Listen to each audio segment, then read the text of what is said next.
Yoo yaashaa maarka fuun ilmaan Oromoo bakka jirtanitti nageenyi koo sinaa qaqqabu sinin jechaati.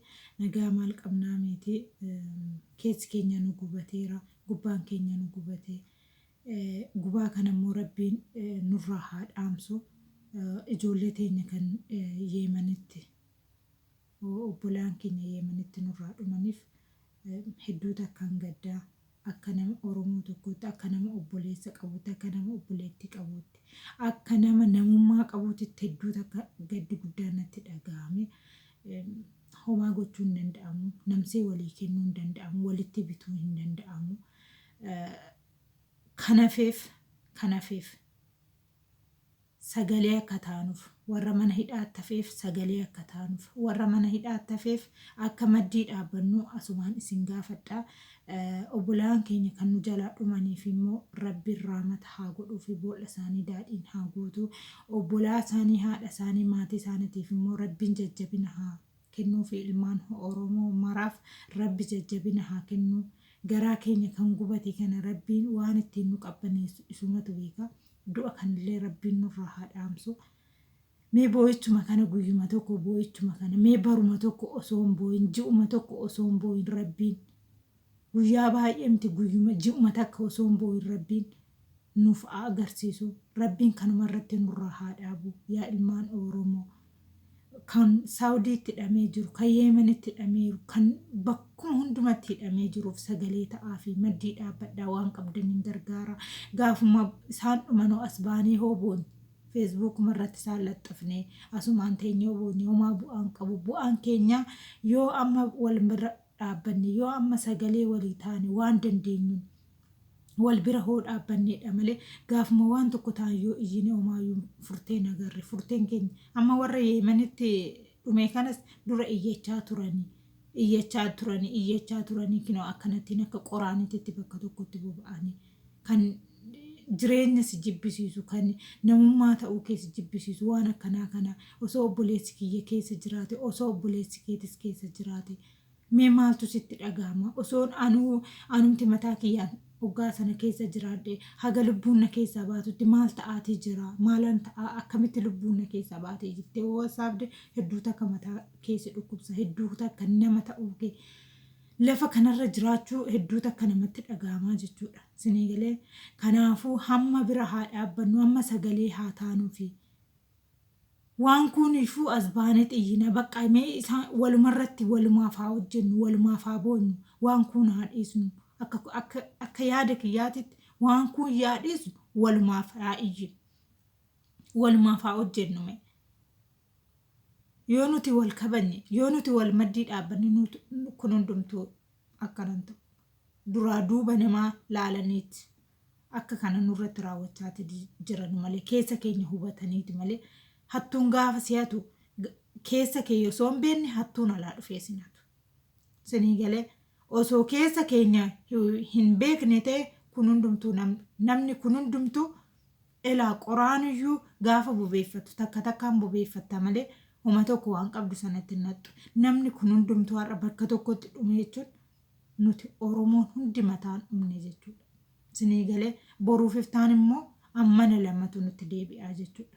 Hundumti keenya iyyuu manaa baanii malee akkatti maatii keenyatti deebinu rabbii tarkaa qabu. Sinii gala har'a haadhiif abbaan isaaniif obbolaan isaanii obboleessi kiyya akkanaa achi jira har'a naa baa har'a naa dhufa jedhee eeggata akkuma haadhiif abbaan keenya nu eeggatu jechuudha. Akkuma nutillee maatiin keenya akkuma nutillee hiriyoonni keenya nu eeggatu jechuudha. Isaanis akka kanatti alatti baanii hafuun hedduu takka madaa guddaa namatti ta'a jechuudha. Hedduu takka nama madeessa. Madaa ismee kan garaa namaa keessaan baane bira jiraatanii hin awwaallanne hiriyoonni isaanii boo'ee isaanii awwaalle firoonni isaanii boo'ee isaanii awwaalle nama yoo namni nama jalaa du'e reeffallee argatanii awwaallatanii namatti fura yaa ilmaan Oromoo walii haa mirmannu Saawudi Arabiyaa keessa guyyaa mana hidhaa keessatti namni dhumaatee jira maaloo wanna duraan argarree hin beekne wanni haadhiif abbaan keenya argaate nagarree argaati jirra barra hinuma jennee malee wanna dur haadhiif abbaan keenya hin agarre argaati jirra yaa ilmaan Oromoo wal bira dhaabbadhaa, waliin arrabsinaa, kutaa waliin qoodinaa, mee sagaluma walii ta'a, rakkina keessa walaa baasnu, yaa Oromoo rakkina keessa walaa baasnu, homaatuyyuu firan qabnu waaqa tokkicha kana malee. Mee warri amantaa keessan hundumti keenya iyyuu yaa musliima, yaa kiristaana, yaa ortodoksii odoo waanuma tokko amantuma tokko adda waliin qoodin akka amantaa keetti waaqa kadhanna. Akkuma amantaa keenyatti waaqa kadhannee yoo waaqichumti rakkina kana keessa nu baase malee waanumti takka rakkina kana keessa nu baasuu hin danda'u. Waanumti abbumti feetu. Namallee hin komannu kanaan booda. Waan nutti fideef waan akkana nu godheef rabbii tokkicha bichaatu harkaa qaba. Kanaafuu rabbuma keenya haa kadhannu. Akka amantaa keenyatti rabbi haa kadhannu. Kana keessa bahuu hin dandeenyu yoo karaa rabbii ta'e malee. Ijoollee teenya, obbolaan keenya, obboleettii teenya kan mana hidhaa jiran kan Saawud Arabiyaatti batalay keessattuu Saawud Arabiyaa keessatti dubartoonni kan rakkachaati jiran meeqatu jira. Mee isaan maaf sagalee haa ta'an, mee akkuma isaan itti ba'anitti mee karooruma haa goonu. Yaa Oromoo hundumtuu gurra nutti cuqaallati. Yoo waaqni tokkichi kun gurra nutti qabate malee karuma hundumaa jechuudha. Mana hidhaa keessatti dhiirallee odoo haa ta'u dubartiin hedduu takka rakkisaadha. Yaa Oromoo hedduu takka rakkisaadha dubartiin mana hidhaa keessa taa'uun. Waa baay'ee rakkatti. Waa baay'ee rakkatti mana hidhaa keessatti. Isinis beektan waa baay'ee rakkinni dubartii mana hidhaa keessatti. Unkaan mana hidhaa keessa teesseetii miti jechuudha. Mana namaas koshina namaa keessattuu rakkina jira dubartiirra.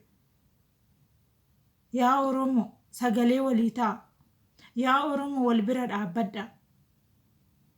Gaafa du'aa gaafa waan tokko ta'an bichaa girreennee tooyi iyyuu bichaa miti. Yoo gaafa abbaan sun dhume iyyiti mee maal abbaa sanii buusname gaafa abbichi du'e jechuudha. Mee maal buufneef har'a jara ijoollee kana. Nama tokko mee nama san hunda keessa dhume san keessa namsee nama tokkotti uumne hin uumne. Kanaafuu yaa Oromoo hundi kee jechuudha. Karaa mee karuma itti namni jechuudha. Karuma hin baasumti tokkichillee qaamumti mootummaa tokkichillee gurra godhatee gurra nutti qabee tooyi ijoollee kana mana hidhaatii baasuu godha. Gaafuma tokko gaaf lama iyyitaniitii miti. Gaafa tokko xiyyaarri tokko biyyatti galee jechuun namni xiyyaarri tokko biyyatti galee jechuun namni hidhame hundumtuu galee jechuu miti. Yaa Oromoo ofuma keeti wal bira dhaabbadhu. Ofuma keeti sagalee walii ta'e. Rabbi keessi kiyya gubatee jira. Hundumti keessan akka keessi keessan gubatee nan beeka. Garuutuyyuu waan goonu dhabne. Mala dhabne. Hedduu takka nama gaddisiisa. Maal arguutti jirra? Nutirraa daa'imni keenya booddee maal arguutti jira kan jettee oo akkasitti yaadde hedduu takka nama gaddisiisaa jechuudha. Kanaafuu rabbiin waan hin uume waaqumti nama godheen uume nuuf haa mirmatu. Hundi kee bakka jirtutti amantaa qabdu waaqa kadhadhu. Karaa dandeechuun obboleessa kee obboleettii kee gargaara. Bakka fedhe haa ta'u Harargee haa ta'u Baalee haa ta'u Arsii haa ta'u Shawaa haa ta'u waan fedhe haa ta'u nama ta'uu qofaaf nama gargaara. Namaaf sagalee ta'a. Abbaa rakkateef sagalee ta'a. Yoo abbaan iyyate gandi namaa mirmata. Yoo nuti zimmennee teenye namni takkittiin garagaree nu laalu hin jiru jechuudha. Numatu dhumaa jira. Makiina noo galabbatamtu ilmaan Oromootiin galabbatamti. Bakkuma fedhetti ilmaanuma Oromootiin dhumu. Ani dhugaa daaba wayiiti jira. Osoo daaba san kan daaba sun maaltu godhamee ta'e waliigallee daaba kana baasnaa jiru. Daaba wayii Oromoon daaba wayii kan goote hin dhabamu. Ani akka yaada kiyyaatitti. Rabbiin karra nutti cufame kana. Rabbiin boo'icha nurratti gadi buuse kana nurraa haa kaasu. Hundi kee tsolotii godhe. Hundi kee waaqa kadhadhu. Hundi kee ganamaa galgala raftu kaatu. Yaa Rabbi jedhi waaqatti boo'i malee namni takkitti namni homaa nuu godhu hin jiru. Kan waa nuu godhu malee kan waa nuu godhu hin jiru. Kan nu jala dhaabbatu malee kan nu maddii dhaabbatu nagarra. Kan karra nutti cufu malee kan karra nu jalaa banu nagarra. Har'arra borurra iftaan nutti jabaataa jirti dubbiin. Kuuni osoo bo'aa turru osoo du'anii to'ee waraabessi reeffa namaa nyaatu isa bu'aa turru har'a immoo bakka tokkotti nama 450 bakka tokkotti akkanatti reeffi isaanii boba jechuun kan kanaa olii maal arguutti jirra. Moo akka foonii sanatti gaafa nu qalatanii akkanatti nyaatan arguutti jirra. Kan kanaa olii maal agarrame? Eegaa bakka tokkotti bobeenye akka qoraanii amma immoo gaafa akkanatti akka hoolaa qalatanitti qalatanii too nu nyaatan arguu malee wanna biraa wanni agartu hin jiru kanaan booda. Du'aa kee waraabessi nyaate agarte. Jiraa keetti immoo abiddi naqame bobeechi agarte. Amma maaltu hafee qalamtee nyaatamuu bicheetu hafee jechuudha. Qalamtee akka foon akkanatti qalatanii foon diima nyaatasan akkasitti nyaatamuu bicheetu hafe. Kana tokkicha bichaatu hafe malee wanni hafe hin jiru. Osoo gaafa waraabessi si nyaatu sana dammaqxe, osoo gaafa waraabessi nu nyaatu sana uumaa kun nutti dhufa jennee har'a abiddaan hin bobeenye. Gaafa abiddaan bobeenye kana zimmettanii boruuf iftaan immoo honkan qircaatti qalamne hiramuudha kaane jira hundi keenya jechuudha. Wanna dhufaaf darbaatti asuma achi nutti deemu malee wanna nurraa dhaabbatu isinitti fakkaatin. Kanaafuu kan hundumaa maaltu fidee isintu fidee kutaa wal qooddanii amantaa wal qooddanii gandaa wal qooddanii kan hundumaa ofii keenyaaf ofitti finne osoo nama ta'uu qofaan osoo oromummaa teenya qofaan wal kabanye wal bira dhaabbanne kun hundumtuu nutti dhufu. Sadarkaa kanarra hin geenye. Gaafa oromummaa teenyaan wal bira dhaabbanne gaafa oromummaa teenyaan waliif dhageenye sana kana hunda hin geenye bara. Kana hunda nutti hin jabaanne hin irraanfattanu malee. Har'a gaafa isin wal qoqqooddan waggaa 2 waggaa 3 doonguutiin akkanatti kino waan baay'ee keessa dabarre jechuudha. Kanaafuu please ani haga beekuma kiyya isinirra beekee osoo hin taane honka waan biraati osoo hin taane please hundi keenya waan akkanaa kanarraa yaa dhaabbannu. Nama ta'uuf Oromoo ta'uu qofaan wal maddii haa dhaabbannu. Harargeen sibiratti rakkate jechuun shawaan Baalee Arsiin akka rakkate beekuu qabda. Hundi kutaan hundi akka rakkate beekuu qabda. Ilmi Harargeen talla Harargee takka yoo rakkatte Oromoo kutaa 10 takkan hundi isheetu akka rakkate beekuu qabda. Sinii galee. Kanaafuu please yaa ilmaan Oromoo oromummaa kee qofaa wal bira dhaabbadhu. Gandummaa achi gadi. Amantaas achi gadi. Amantaan kan abbaati. Oromummaa walitti qabna. Dhiiga takka walitti qabna. Karaa kanaanii wal maddii haa dhaabbannu. Karaa kanaan sagalee waliif haa ta'an. Karaa kanaan waan dandeenyu walaa gargaaruun siniin jedhaan. Dhiisaa gandummaan nun fidu. Amantaanis immoo amantaan kiyya malee kan keessuun kiyya hin ta'u. Ani kiyyas akkatti amanadhu natuu beeka. Akkan keetis immoo akkatti amanatu situu beeka. Garuutu yoo wanni dhukkubsuu qabu Oromoo ta'uu keenya.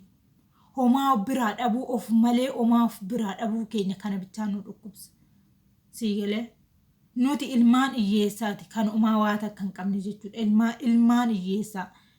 Kanaafuu bakka ilmaan hiyyeessaa immoo ofuma isheeti yoo wal bira dhaabbattee malee ofuma waan qabdu yoo walii hirtee malee namni gandaa dhufeetu gandaa dhufaa waan ishiidha godhu hin jiru. Kana baruu qabna yaa Oromoo. Kunisitti dhagaamuu qaba. Kunisi dhukkubsuu qaba xiqqaa guddaa kee. Alaa keessan jechuudha. Gaafa Harargeen guddaa isaatiin Harargeen akkasii Harargee warra akkanaati maalina gaafa akkasii ta'etti ulaan sitti cabaa deemti malee ulaan sirraa banamaatiin deemtu. Please yaa ilmaan Oromoo. Kana waa'ee kanaa kana ofirraa dhiisa. Yaa Oromoo dhiisa waan akkanaa kana. Tuni laga nun ceesistu. Lagaa asitti nu hambistee malee. Karrallee nun bantu karra nutti cuftee malee. Adaraa haga beekuma keessaniif haga dandeetti keessanii wal maddii dhaabbadhaa waliif sagalee ta'a waan tokko beekurraa tokko barata. Wal maddii dhaabbadhaa. Osoo nuti akkana goone waanumti takka dallaan takka nutti hin cabxu tureessu. Karaa badde hundumaayyuu karaatti wal deebisaa. karaarraa waliin maqsinaa. Ofuma keenya wal arrabsine, ofuma keenya wal xiqqeessineeti kan hundumtuu nutti dhufe. Kan akka qoraanii boba'aatii jiru. Adaraa yaa Oromoo. Adaraa xiqqaa guddaan keessan.